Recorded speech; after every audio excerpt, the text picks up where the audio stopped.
Hola and welcome to Eyiyemi's Green Kitchen. My name is of course Eyiyemi and today we're making ogi. Yes, pap. Yes. And I'm sure you're thinking, that's easy now. Why would you be showing me how to make ogi? Wait, you know that I always have a twist. I always do something different. I like white ogi, but I also love brown ogi. So that's the one made from the red maize. I really, really love it. I take like a 30-minute drive on a day that there's no traffic to go and buy from this local woman who makes it in her tiny little shed. Honestly, that's what I do. So once I've gotten my ogi, what I do is I mix it with a bit of water into a paste. I put all my stuff in glass containers. I don't use plastic because plastic leaches. So I put this in the glass container and then I put water on it and I cover it and put it in the fridge. So whenever I need it, I just change the water. If you don't change the water you put on top of ogi in the fridge, even in the fridge, it could go bad. So every couple of days, just rinse out what is on top and then change the water and put it back in the fridge. And if you drink ogi like me, you can probably go through this container in about a week and a half. Yeah, hence why I don't do sugar. So I've mixed it into a paste and I put a few extra things into my ogi. Now, I've been using turmeric, I've been using the fresh one. Unless you have a really fine grater, what will happen is, and I found out with ginger the hard way, what will happen is you get little flecks. So it's almost like you're drinking oats. So if you don't mind the texture, sometimes I do, sometimes I don't. If you don't mind the texture, then it's fine. So I'm going to put a teaspoon of turmeric powder. I've been using the fresh turmeric and then mix it in. And my water is already boiling. So this is going to be a short process. So that, mix it, because if you don't mix it into the paste, it's going to come out in clumps. And you're thinking, how does such a fine powder come out in clumps? Experience is the best teacher. So mix it in. One thing with my ogi, and this is one thing that I'm always very jealous of my brother about.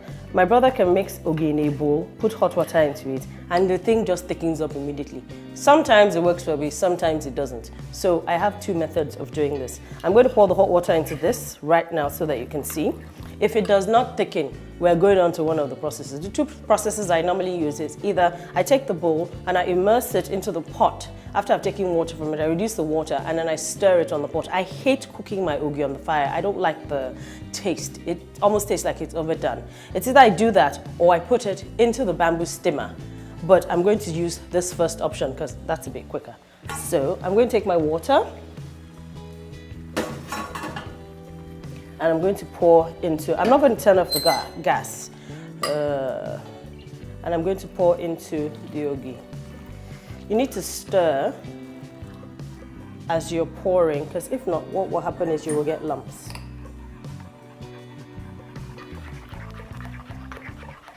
And you can tell when ogi is done because the color is different.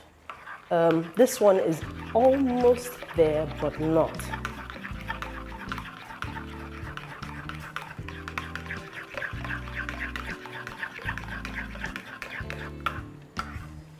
Now, the reason why it has the yellow tinge, of course, is because of the turmeric in it. Yeah. In fact, today I think my ogi has cooked. Hey.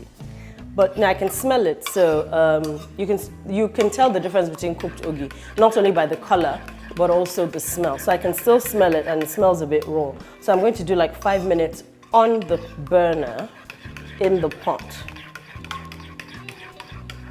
So for that to happen, I'm going to have to reduce the water in the pot because if I put this in, everything is going to turn out. Yeah, that should be fine.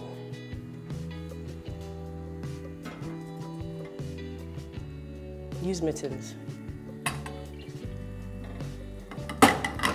And that's it. So while the water is bubbling away, I stir.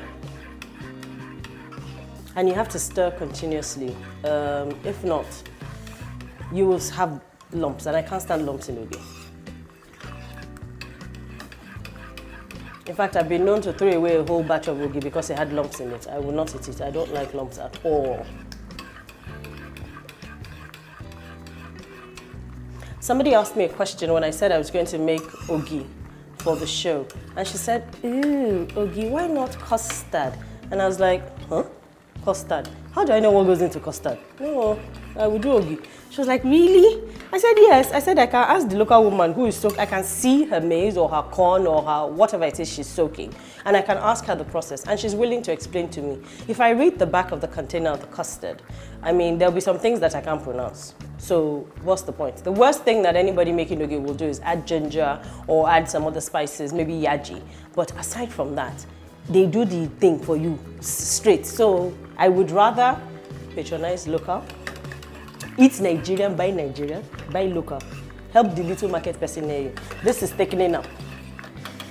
And don't be fooled. The way I'm moving my hand, the steam is burning me. So I'm going to use the napkin to wrap around the spoon.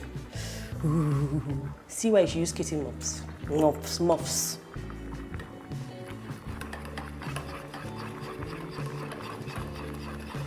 Yeah. See, I told you. Less than 5 minutes. So for those of you who don't like to cook your ogi on the fire, this is an excellent way.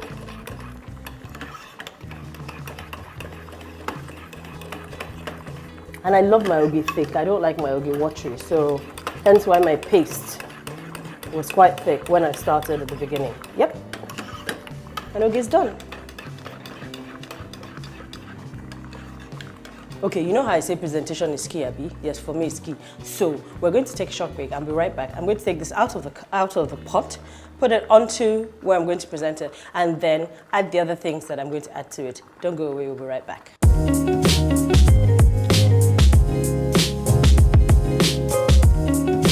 Welcome back to Eyiyemi's Green Kitchen, and today we're making ogi. So, ogi baba, or brown ogi. And mine is yellow because I've added turmeric powder into it. Now, you know I said that there's always a twist. Not only did it not form in the bowl, which I'm jealous of my brother of, so I had to cook it in a bal-marie or in a pot with water in it so that it thickens. And then with my ogi, I do coconut oil. I told you it's like my everything. So I'm going to put like 2 tablespoons of coconut oil into the ogi. Good fat. And then raw local honey. Honey is to taste, but you can do like 2 tablespoons. If you mix it and you think it's not enough, then add another one. So normally I'd have dry yellow pepper. You know I told you that I like pepper. Yes, that thick part that fell out of the honey is not an insect, it's part of the honey. What happens is when you turn honey into a bottle and you leave it for a while, it forms like a film. I'm going to lick my fingers. It forms like a film on it. So I'm going to mix this in.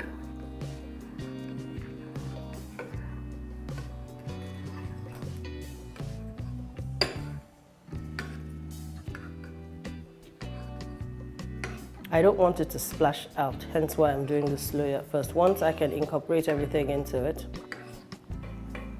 So it takes a while for the oil to mix in, but it eventually does. And what I like about it is the glossy finish at the end of it.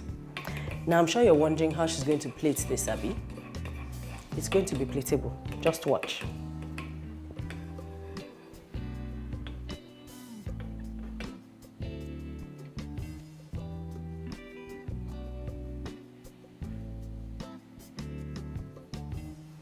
So once we've done that, I'm going to rinse the spoon, and then I'm also going to rinse my hands and clean around the edge of the plate.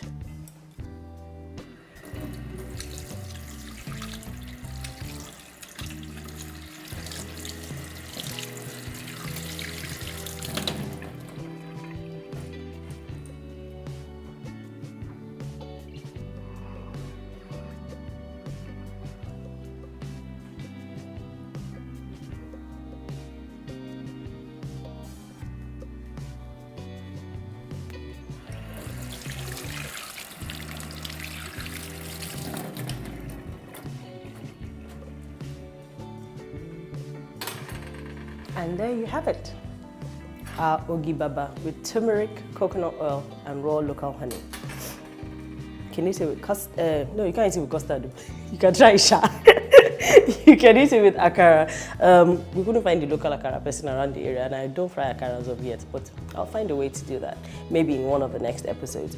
And what else? That's about it. So, you've been watching Eyiyemi's Green Kitchen. My name remains Eyiyemi. I will see you soon.